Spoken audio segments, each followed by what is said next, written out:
Most people think poverty has one simple cause: not enough money, a low salary, not enough opportunities. And deep inside, many people carry one silent belief, a belief that controls their entire life. If I start making more money, everything will be fine. But what if that belief is wrong? What if the real problem is not how much money you make, but who do you become when money enters your life? That is an uncomfortable question, because it attacks a very comforting belief. The belief that poverty is only an external problem. But reality is often much harsher. In 1988, William Post won more than $16 million in the lottery. $16 million. For most people, that sounds like game over. Freedom, peace, the end of the struggle. But only a few years later, he was broke and still end up back at zero. Because there is a truth most people do not want to face. Money does not change you. Money reveals you. If you were chaotic before money, you will likely become more chaotic after money. If you lived without discipline, money will not magically create discipline. It will only amplify the chaos. And this leads us to something difficult to accept. Poverty usually does not begin in a bank account. Poverty begins in the mind. Most of us were never taught how to build wealth. We were taught how to function inside the system. Study, get good grades, find a job, work for years, get paid, spend, repeat. The system never really taught us how to make money work for us. It only taught us how to work for money.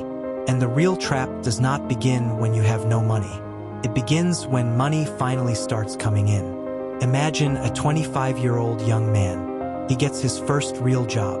For the first time in his life, he has a stable income. He gets paid at the end of the month. Feels good. For the first time, he feels like he is finally escaping survival mode. He tells himself, now my real life begins. But what actually happens? Instead of building freedom, he starts buying the feeling of value. And this is where things become dangerous. Many people do not buy value. They buy the feeling of value. A new phone, expensive sneakers, a watch, luxury brands, a better car. From the outside, it looks like self-reward. But deep down, sometimes we are not buying the product. We are buying the emotion, the feeling of status, the feeling of importance, the feeling of being enough. And slowly, something dangerous begins to happen. We start measuring our worth by other people's reactions.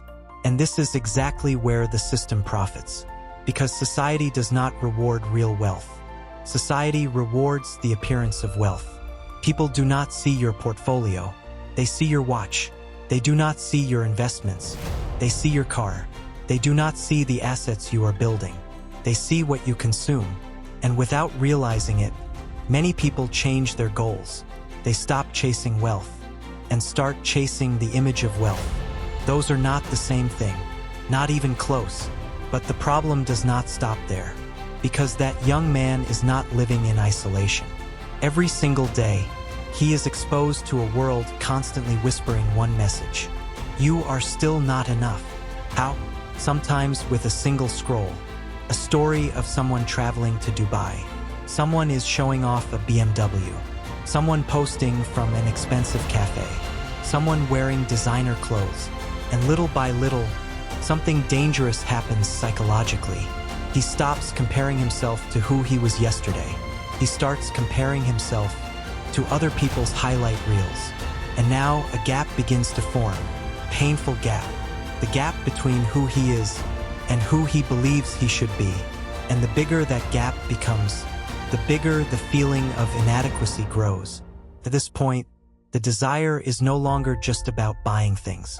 It becomes about catching up, looking successful, appearing successful, feeling successful, becoming the kind of person social media seems to reward. But there is one problem.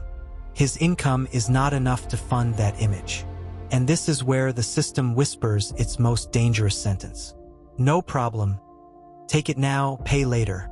At that moment, debt does not feel like slavery.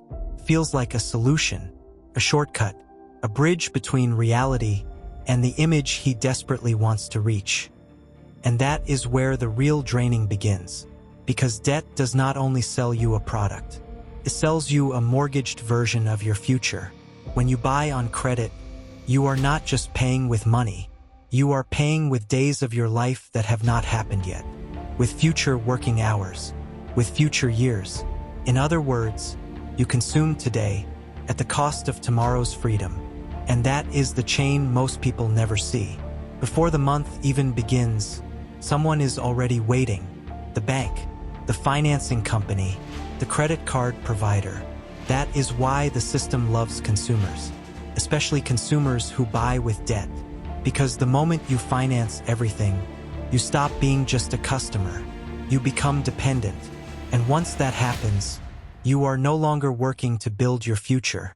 You are working to pay for your past. This is where one question separates people.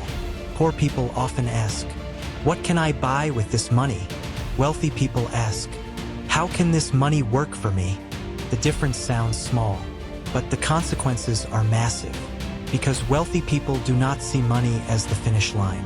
They see it as a seed, something that can be planted, something that can grow, something that can produce more than itself. And that requires a skill most people struggle with. Delayed gratification, one of the most powerful economic skills in the world. The ability to say no now, so you can say yes to something bigger later. But we live in a culture that trains the opposite. Everything is instant. Pleasure now, entertainment now, dopamine now, results now. But wealth does not operate on that timeline. Wealth hates impatience. Wealth rewards patience. It rewards silence. It rewards building without applause. There is an image I will never forget. Wealth is like a garden. If every time a flower blooms, you immediately cut it to show the world, you will never build a garden. Every flower you cut too early kills a forest that could have existed. And that is exactly what many people do.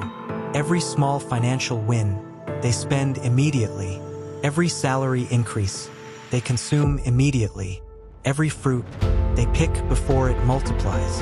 And then they wonder, why does wealth never accumulate? This is why earning more money alone is not enough. Because income can rise, while freedom stays the same. Take Mike Tyson. He earned hundreds of millions of dollars. Mansions, luxury cars, jewelry. From the outside, it looked like ultimate wealth. But behind the image, money was bleeding out. Eventually, he filed for bankruptcy, because appearance is not wealth. Sometimes, appearance is simply the fastest way to hide from poverty. This is why understanding money requires understanding something simple. In the world of money, there are two major categories: assets and liabilities. An asset puts money into your pocket. A liability pulls money out of your pocket. That's simple.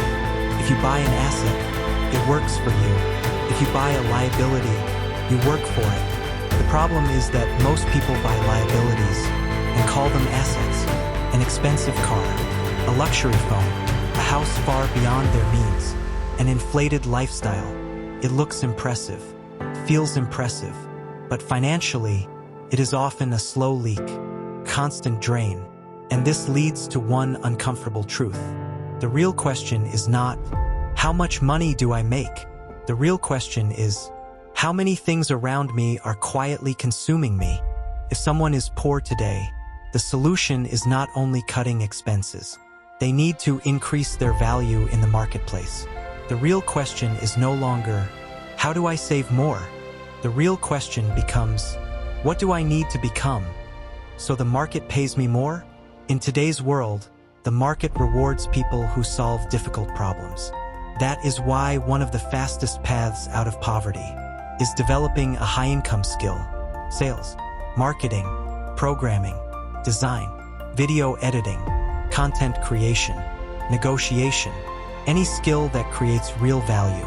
But even here, most people fall into the same trap. They want results before endurance.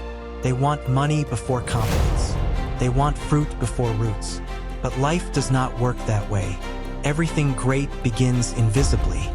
Roots grow underground, long before anyone sees the tree. Warren Buffett understood this early. He did not become one of the richest men in the world by chasing instant gratification. He understood something simple. Most people want the fruit now, but compounding takes years, sometimes decades, and that brings us to one of the hardest truths about money. Money does not create your value. You give money its value. A piece of paper means nothing on its own. Its value exists because humans agreed to give it meaning. And the moment you start measuring your worth by money, you become its prisoner. That is the paradox. The more you get, the less you have, because the more your identity becomes attached to possessions, the more possessions you need just to feel enough. And that is the trap. Not poverty itself, but the mindset that keeps rebuilding poverty. This is why real transformation does not begin when income rises. It begins with a question. Not, what can I buy? But, what can I build? That question changes everything. Because the moment you stop thinking like a consumer and start thinking like an owner, your relationship with money changes. Your decisions change. Your future changes. And this is where freedom truly begins. Not when money enters your life, but when money stops controlling your identity. In the end, the most dangerous kind of poverty is not having any money. The most dangerous kind of poverty is having income while still carrying the mindset that will always bring you back to zero. So maybe the real question was never, how do I make more money? Maybe the real question was always, who do I need to become so money no longer controls me?